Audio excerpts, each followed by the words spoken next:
मोहब्बत ज़िंदगी बदल देती है, मिले तब भी और ना मिले तब भी।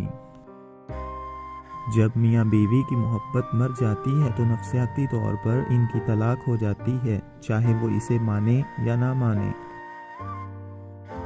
ख्वाब वो नहीं होते जो आप सोते वक्त देखते हैं, बल्कि ख्वाब वो होते हैं जो आपको सोने नहीं देते।